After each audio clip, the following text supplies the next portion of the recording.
What is going on YouTube, and welcome back to my channel, JoJo Speaks. Thank y'all so much for joining me for it's been a while since I've done a review on Housewives of Potomac, but this is my review for Real Housewives of Potomac Season 10, Episode 9. Now, I won't be going over the entire episode, every nook and cranny of it. I'm just going to talk about the things that stood out to me. So, we start out the episode at the end of the Reasonably Shady celebration for over 10 million, I think, downloads. Kiana is going off. Kiana is going off about Stacy. Kiana said, "I would never trust my husband around you." Stacy replies, "You don't have a husband." The fact that Giselle is trying to say that Stacy is not to be trusted, you don't want to trust your children, your husband, your mama, your daddy around him. Like, the fact that Giselle is trying to push this narrative that Stacy is this untrustworthy villain is crazy to me. But I guess she's trying to push off the villain moniker from her to Stacy. But the fact is, Stacy is a fan favorite, and there's a reason why, because Stacy is perfection for this show. Like, it seems like she truly researched and studied the Real Housewives and understood the assignment. Stacy is my favorite housewife of this season of Housewives of Potomac. And does Stacey lie? Sure, she does. But the lies that she tells are not like, life threatening. There's not going to bring any harm to anyone. I mean, her lies are basically on her. And, whether her husband was going out of town on the previous episodes, to not to be able to meet up with Tia and Wendy. It's like, it doesn't matter. She don't want to come. Just get over it. But then we get, Giselle approaching Angel saying, "Well, you said you had smoke for Wendy, so let's get this on out in the open." And so Wendy comes over to, Angel, and Angel, here's the thing. I don't understand why Angel is coming after Wendy about what Giselle said concerning her catfishing on Instagram. I think Angel feels as though she cannot stand up to Giselle, but she feels like Wendy would be an easier target. But it's not working for Angel whatsoever. Angel has a beautiful husband. I forgot what his name was, but she has a beautiful husband. Seems she has a beautiful life. I believe she has 2 children. She does not need to be on the show. She is not cut out for this show. Much like she's not just Angel's just not good for the show. I really do like Angel. I think that we would be great friends if we knew each other, but Angel's not cut out for the Real Housewives of Potomac whatsoever. And so Angel is claiming that Wendy is being dismissive again.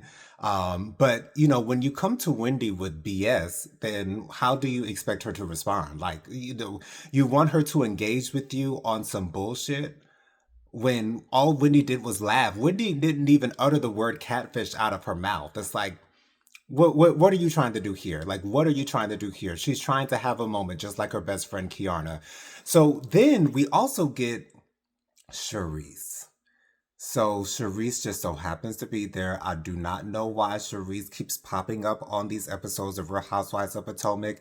I don't understand. No one likes her. The fans don't care for her. I was watching It's Rock. Shout out to It's Rocks on YouTube. She has a horn, literal horn, whenever Charisse comes onto the screen. Like, nobody likes Charisse. Why is Charisse here? And to me, it seems like she's wearing the same wig every single time that we see her. But Charisse is like, "Well, I got Chris's number, so let me just call Chris and ask him what happened." And so when she calls Chris, Chris Samuels, Monique's ex-husband, he says, "I don't even know what y'all talking about. Leave me out of this." And, he hung up. And, when Stacey said, "Well, Chris said it was a no." And of course, no one wants to acquiesce to the truth. I personally do not believe that Stacey called Chris right after Monique spilled her heart out to the girls concerning her separation from Chris and what caused it to come about. So yeah, it is what it is. Stacey ends up leaving the party early. Giselle gives her a goodbye, like, "I don't want you here." I never liked Giselle. I probably never will like Giselle, and I'm okay with that. I really am okay with that, because Giselle is just a villain period. Like she will always be the biggest villain on Housewives of Potomac history. So it is what it is.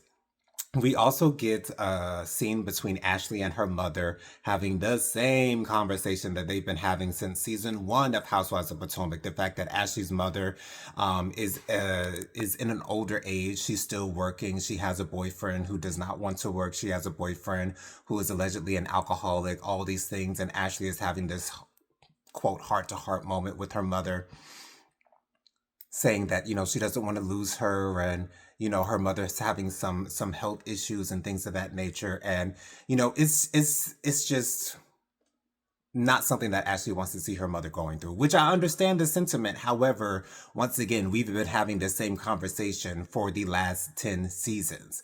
So it's time to move on. And I think this goes to show that Ashley really does not have a storyline. I can't remember the last time she had a storyline before Michael Darby's whole controversy of grabbing men's buttocks. So Ashley's got to go. For me, Ashley has got to go.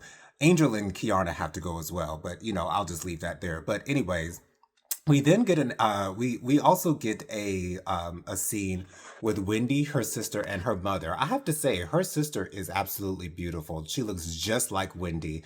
Her and Wendy could actually be twins. Like they are gorgeous. They almost talk the same as well. And then Wendy's mother arrives, and a lot of people aren't talking about Wendy's mother's appearance. I don't know if they don't want to sound I guess negative towards her, or they may not want to hurt Wendy's feelings or Wendy's mother's feelings, but it needs to be spoken about. Wendy's mother's complexion has changed over the years. Like, we first saw what seemed to be a result of skin bleaching maybe about 2 or 3 seasons ago. Um, and it seems like it has gotten worse.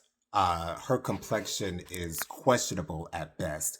And I don't know. I was talking to my mother about this yesterday, and it seems like maybe they can't find the right makeup to match what her skin tone looks like now, because she looked weird. She looked awkward. She did not look right at all.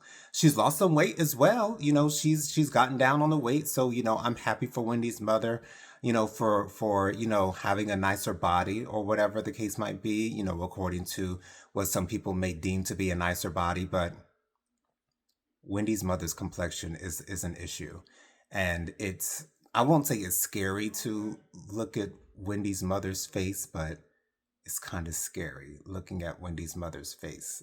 It's very concerning to me. It's extremely concerning to me. We then get Jazzy, Wendy, and Stacy meeting up, and Wendy wants Stacy to meet up with Monique to hash this thing out, get everything out in the open so that there are no issues going forward. And then on the other end, we have Giselle, Ashley, Angel, and Kiana meeting up, saying that they want to do the same thing. But Giselle, prefaces this as a Stacey bashing moment. Like, it's so high school, as this Rock said. And it's really annoying to me. And it's extremely immature. So we get to, and when Jazzy, Wendy, and Stacey talk about it, Stacey says she doesn't want to be in Kiana's presence because Kiana is doing a lot. And that is very true. I did not speak about this earlier in the review, but Kiana looking for moments is so awkward and so cringy. It's like you don't have to be so loud, you don't have to be so animated, just get your point across like Stacey. Stacey hardly ever raises her voice. Besides, telling Kiana that she doesn't have a husband, you know what I'm saying? But Stacey is so even keel, and she's like, she don't get hyped up about much. And Kiana is the complete opposite. And I agree with Stacy that I would not want to be around Kiana either. So we get to this meeting with Ashley, Stacy, Wendy, Kiana, and Monique. Ashley and Kiana show up first. I have no idea why Kiana is here. I guess Kiana is somewhat the carrier of the situation, because she's the one that brought to the girls that Cookie called her and said that Chris told Cookie that Stacy told Chris.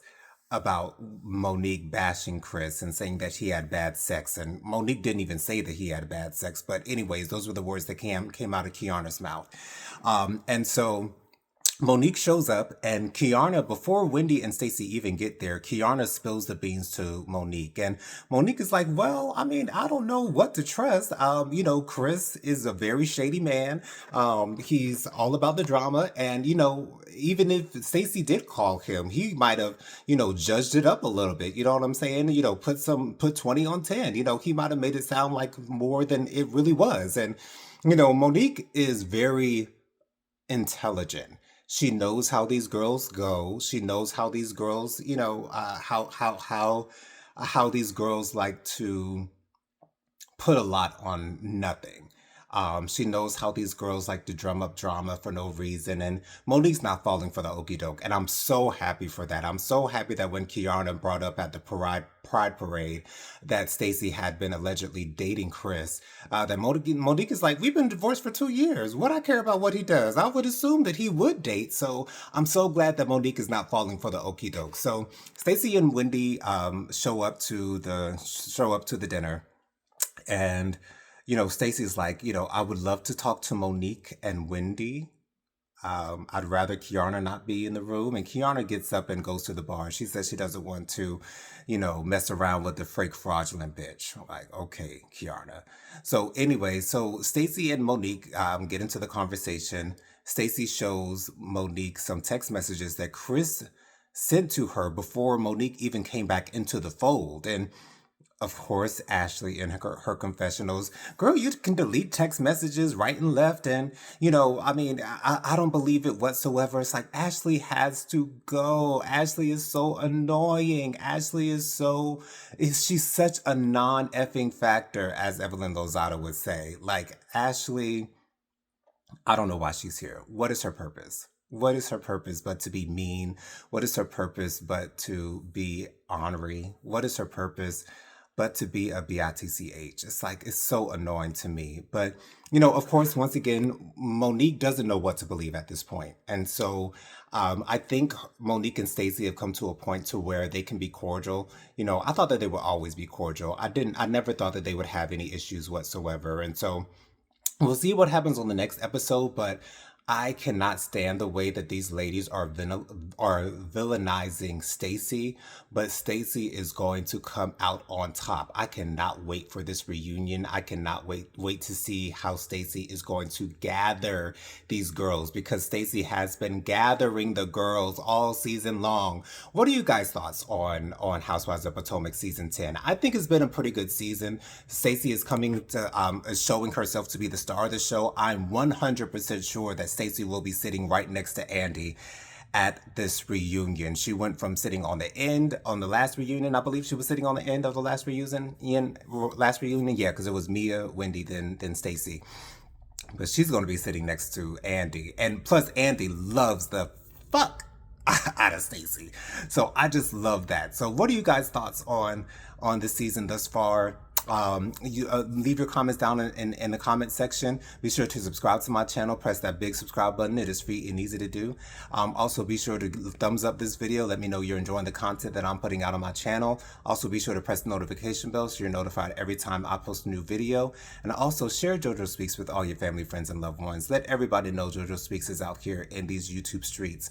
One more thing, be sure to join me every Thursday night at 8 p.m. for Hot Topics and Social Commentary. I go live with my sister Jennifer, aka Prophetic Fire Reiki, as well as our friend Bianca Edwards. We go in having a kiki on the latest happenings and goings on in the world. I'll see you guys on the next video. Peace out, y'all.